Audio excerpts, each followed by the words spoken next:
Hi, I'm John Groders. Jeremy Cowart is a once-in-a-lifetime type of talent, an amazing visual artist who merges his art with world-changing entrepreneurial enterprises. The kind of artist who says every image should be a sentence and then proceeds to speak volumes with a single picture. Listen in as we meet Jeremy Cowart on No Shame. Have no shame, no, we are not afraid, no shame of the gospel of his name. It's the power of God by which we all are saved. We need not be afraid. No shame. So this is a kind of a privilege for me. I'm sitting with Jeremy Cowart, and Jeremy is been our worship leader the last 2 days. So I've been to a lot of worship services in hotels over my life, Jeremy, and I expect to sing a few songs and then listen to a lecture. You've really blown it 2 days in a row. I have not got a lecture from you. You've not. What's going on? No, right? I don't know. I'm ADD, man. I just got to share ideas. So this was a day yesterday where you showed something. I've never actually seen what you did yesterday before. You told your autobiography through a series of creative images that sort of animated on the screen, and then you self-narrated it. And I don't even know how to communicate this to listeners on a podcast because it's so visual. But what you did was you shared who you are in your story, but you also shared your artistic sense because that's what was on the screen. And then they came together to kind of illustrate your faith journey, and it was captivating. I mean, it was just captivating. Well, thank you. Yeah, I'm an artist, so a few years ago my friend asked me to speak at his conference, and I was like, man, I'm not a speaker. But then I was like, but I could draw a talk. And so I literally created a 25-minute time-lapse illustration that I narrate live. Just do it, just watch the video with the crowd and narrate it as we go. It's pretty fun. I can't even know how to do. Some of my friends and colleagues who weren't at worship yesterday, I was trying to explain it to them. It's impossible. You kind of have to experience it. But one of the things you did was you took us through your family, your life journey, and then some of your passion projects. And what also you took us through was what I would call your humble beginnings. You kind of showed your test scores. Look, I flunked out of this and that and the other thing. I never thought I'd amount to anything. And now you literally are one of the top, most famous photographers and image makers on the planet. It's a crazy journey. You ascribed it not to your...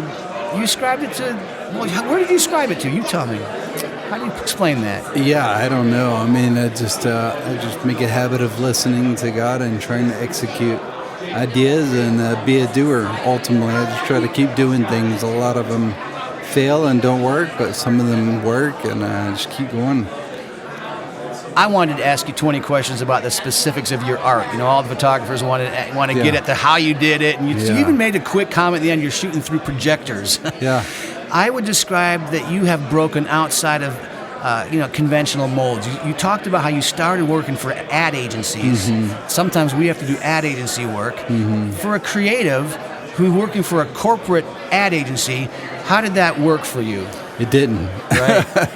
It did not work. Yeah, I thought the ad agency world would be really sexy and fun and cool, and it turns out it just felt like a very corporate 9-to-5, nothing, not much, but it felt creative. So yeah, it didn't last very long in that atmosphere. But then you were set free, it seems like. You were set free once that tether came off your neck. Yeah, a buddy of mine said, dude, you should quit your job tomorrow and start your own company. And so I did, and I've worked for myself ever since. That was 18 years ago. We saw some pictures today. Lauren Daigle was one of them, a lot of other. How would you describe, words, but your images are kind of messy. Yeah. Like, what do you do with a picture? What do you do with it? Good word. Digital photography is so good that it's so reliable, so consistent, almost really perfect. It's gotten to a place of perfection, and that really bores me. So I have to figure out how can I make digital messy and unpredictable. So my setup in my studio is a mixture of rotating strobes, 8K projectors, multiple 8K projectors, LED lights that I've bought and invented ways to use them from my phone, and crap in front of my lens, so I gotta I got to make things just weird and chaotic. I love it. I love it so much. Well, thank you. You not only kind of inspire us, but you actually confirm the opportunity that gets restricted so many times when there's a client involved. We all have to sometimes that don't have full freedom at times. We have to restrain ourselves, but the artist pushes beyond the conventional. You know, I was starting out as a young musician. I remember when we got good enough that our songs could sound like songs on the radio. Okay, we thought we'd made it. That's not when you made it. It's now to come up with something that hasn't been on the radio. Obviously, you could shoot a car commercial, you could shoot a motorcycle, you could put a beautiful model and but you've actually moved well beyond that with your art, and that's what really resonates with us. That's awesome. Thank you. Yeah, I don't know what to say to that. Okay, here's what you say. I'll do your next movie poster. I'd be happy to review your film. No. I mean, I want to take a piece of your energy I'm working on a film in Romania right now, and I like to kind of create a look that doesn't look like a video. I mean, every frame, it's not the same as a still frame. You know, I can't make every frame, Jeremy Cowart art, but your instinct is exactly where I want to go with the music, with the action. There's convention. It's not always that easy to get to a good, solid, well-written scene, but then you seem to say, well, what's next? What can I do that wasn't expected? I do, yeah. I'm always infinitely curious. I feel like if I'm not learning and pushing myself, then I just get really bored. And I don't say that to sound, inspiring or whatever. Like, it's true. Like, I actually checked out of photography for about 3 years because I was so bored that I wasn't learning or growing. There's a big difference between burnout and boredom, because I never get burnt out. I just got bored. I was like, there's only so many places you can put a light, to light somebody, and so only so many things they can do with their hands, and so I had to how do I truly invent a process that is unpredictable and it will be fun to create? And now it's like painting when I shoot. Like, every frame is truly different. You want to see Jeremy's work, jeremycowart.com. Is that a good place to take a look at this? Because even if you're listening to this podcast, I mean, do yourself a favor. Go to your website. It's going to make this podcast more interesting as they start to see your imagery and your work. And boredom is, to me, maybe the untold sin that works its way through our work here. And I get bored with some of these books, I get bored with some of these movies, and I walk out and I start to feel critical and I start to feel self-righteous. I hate boring. I hate it. And it sounds like you don't even surrender to that anymore. I try not to. I mean, obviously there's still jobs that I do to get a check that are boring. But in terms of my personal work, no, I don't get bored anymore, thankfully. You said something today that every photograph should be a sentence. What did you mean by that? Yeah, every portrait should really state something about the person, whether it's their expression or their pose or their look or the lighting or all of the above. Because somebody just standing there facing the camera, looking at the camera is really uninteresting, and so I like to pull that sentence out of people and let them figure out what they're trying to state with themselves. You said you suddenly had the idea after the Gatlinburg fires. You said what came to your mind was drones and mattresses. Yeah. That's pretty bizarre. Drones and a mattress. Yeah, I was sitting in church and wanted to respond to the whole, wildfire situation, and God just gave me the words drones and a mattress. And I had never used a drone. I didn't own a drone. And so I had to go find drone guys and a mattress to haul around Gatlinburg and photograph the devastation from a drone perspective, because I wanted to place the homeowners on the mattress to really convey that emotion of loss and, both birth and death. And it was a pretty powerful project. You showed us some of these images yesterday, and can you just describe them for these listeners? What were those images like? Yeah, I just thought it'd be striking to place a stark white mattress in the middle of this burned rubble and brown and black homes, and thought placing the homeowner would really provide a frame, a literal frame for the human and their loss in the midst of devastation. And the very first picture I took, when I did that, brought tears to my eyes because it was truly as visually powerful as I hoped it would be. And so then we ended up doing about 20 of those portraits. These ended up on Time Magazine's website. Were shown all over the world. Yeah. If you can't envision it, I mean, imagine yourself 100 feet or more above a complete pile of rubble. Yeah. That's dirty and black and brown, and in the middle of that rubble, there's this white rectangle, and laying on that white rectangle was the homeowner or the family in the place that was once their bedroom. Visually, it said many sentences. Instantly, it spoke many sentences. And when I was watching that yesterday, Jeremy, I kept thinking, you had to meet these people. Did you ever feel cowardly, like I don't want to invade them in their time of need? Or did they appreciate the attention? It's hard to interview people. It's a great question because at the time, yes, I did feel a bit invasive, but I knew the vision was good, and I knew it was true, and I knew the intention was to truly help them and not take advantage of them. And so thankfully most of them got that. A few people said no, but most everybody said yes. And to this day, there's now a permanent memorial of those photos and stories at the top of one of Gatlinburg's memorials or mountains, where they literally printed out all the photos I took, which means the world to me because that project actually moved the city forward. And, those people are now super grateful because I helped them raise a lot of money, because Time Magazine posted the project and pointed to their personal crowdfunding pages. And so, it was a means to an end. How do I actually help these people through photography? Okay, so this is where Jeremy Cowart becomes different than many artists. I had to look up, I took notes while you were talking today, and this was the phrase, Jeremy Cowart, at the intersection of creativity and empathy. Can you unpack that a little bit? Yeah, I started to realize over time that I love using ideas to help people. With disasters like a wildfire or a mass shooting or a hurricane or an earthquake, we're always going to need hands to rebuild. We're always going to need organizations like World Vision or Red Cross or whoever.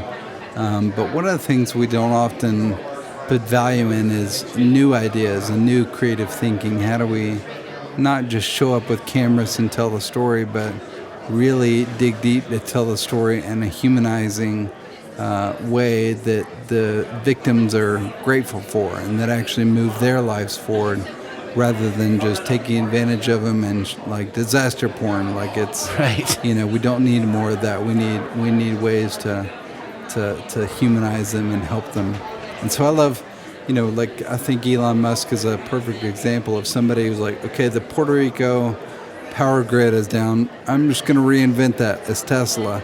Like that's obviously a massive example, but I love we need new ideas and innovative thinking in those times of need.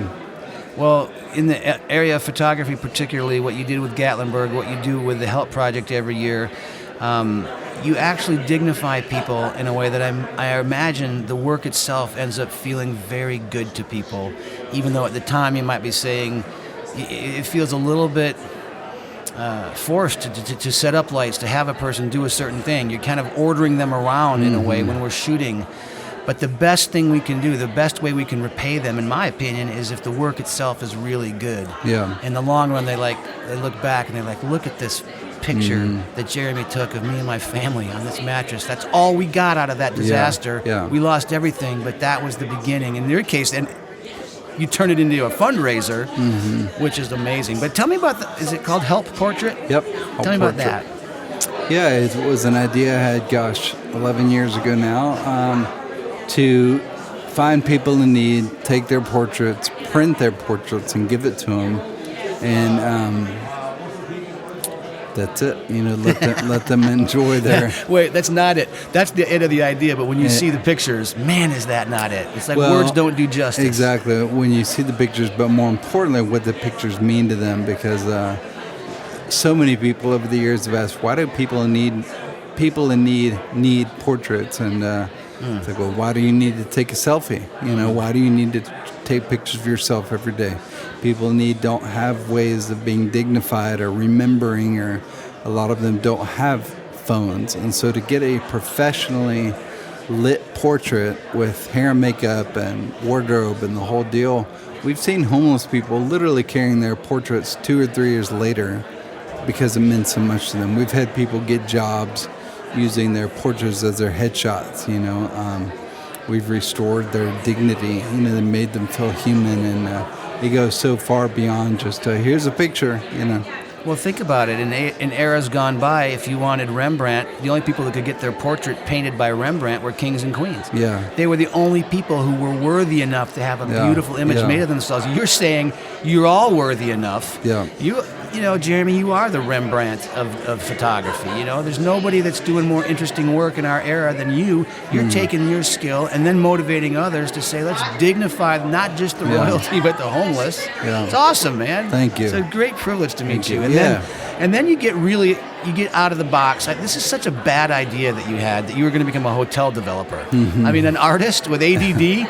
I can't imagine you working with architects and lawyers. This is like the worst mix, oil and water, dude. Yeah. But you're in the hotel business now. Tell me about the Purpose Hotel. Yeah, you're right. It's a terrible idea.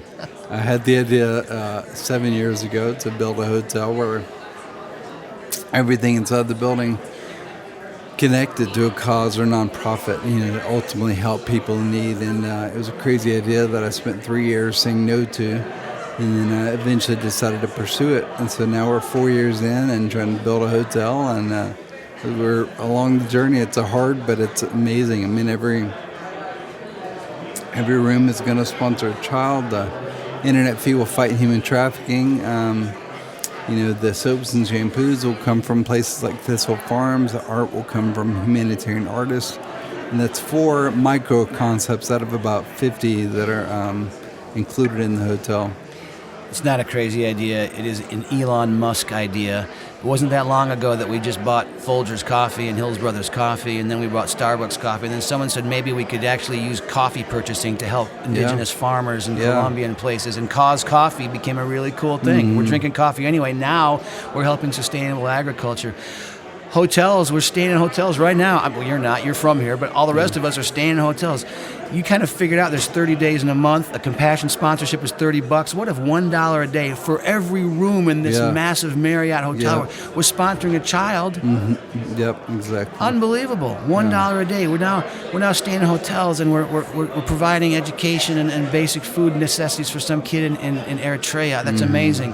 We're going in the lobby, and you've got this cool. Tell me about the well that you're going to put in your lobby. Yeah, we're going to build an actual charity water well in each lobby and teach people about the life-saving impact of clean water. And Scott Harrison, the founder, is a good friend, and so we're excited to partner. And we're going to be doing all kinds of cool things. So far out of the box, but I guess that's a major cliche. But Jeremy Cowart is out of the box. I mean, out of the box thinking in terms of imagery, out of the box thinking in terms of empathy. You got an idea for a hotel, and you told me today, or you told all of us in worship today, someone asked, when ideas come to creative people, and your wife has heard them so many times that by now most it's like, yeah, that's a great idea. Well, you get to take the trash out before I get home from Target. Yeah. The blend between the mundane reality of functioning as a father and a husband and this other level plane of a visionary, you kind of can't help it. You get these visions. You've had to figure out a way to synthesize an endless stream of ideas that flood into your brain, and the fact that you've got children and there's only 24 hours in a day. You kind of gave some really practical tips of how you organize those options. How do you do it? Yeah, I tell those that trust the most, those who will be really honest with me, my wife and a few dear friends. Then I wait. Obviously, I'm praying about it, about the domain names. But I find that all ideas seem genius at first, but if we wait them out and give it time, they'll reveal themselves on whether they're a good idea or a bad idea. And so after a couple of months, if I've prayed about it and gotten the advice of friends and feel like it's still the right idea, I'll pursue it. And then, but then sometimes it's still not the right time, so I'll wait. I mean, I have ideas that I'm still sitting on that I hope to reveal one day. So, yeah, it's hard, but It's really helpful. I mean, it's really helpful for creative people that have so many ideas to just wait on them. You're very practical. Get the domain name, tell your wife, a few trusted friends. It's sort of like that story in the Bible. You know what? Let's not worry about them because there were other false prophets who came, and you know what? They just died off. If they're not of the Lord, but if they don't, you don't want to be messing with this. Could be the Messiah. That was good advice from Gideon or whoever it was. How do we learn from you? Do you have any tools online or anywhere where, like, I want to learn a little bit more of your style? Yeah, in terms of photography, I have a whole online university that I launched called C University. C as in the word SEE, so see with your eyes, cuniversity.com, where I teach all kinds of stuff. Well, I highly recommend, if you're all into image creation, this is the guy you want to listen to. And then you actually referenced a book today called The War of Art. You didn't write that book, but tell me about that. I didn't. I did release a book this year. I should be talking about that. Yeah, that would have been smart. But instead, there's this book that I love called The War of Art by Steven Pressfield that has really had a huge impact on me. And I did release a book this year called I'm Possible that tells a story that I told yesterday. It's out on HarperCollins. That one is at possiblebook.com. Steven Pressfield, in terms of my life, has had a major impact on me on overcoming resistance, the fears, the insecurities, the doubts, all that stuff. You did a little kind of anagram thing yesterday where you put the word impossible up. Mm-hmm. And you also referenced a verse in Scripture that your parents spoke into you from a very young age. Yeah. What was that verse? Yeah, Philippians 4:13. It's the most cliche Christian verse there is out there, but but that verse, had a major impact as a kid. And it says? I can do all things through Christ who strengthens me. Is that true? My dad would tell me that over and over and over to the point where I was like annoyed by it, Right. Like, Dad, I get it. Philippians 4:13, But I think over time you eventually begin to understand that verse. And for me, God gives me ideas, and I trust on Him to make it happen and get it out there and see, try to execute. And He always finds a way for it.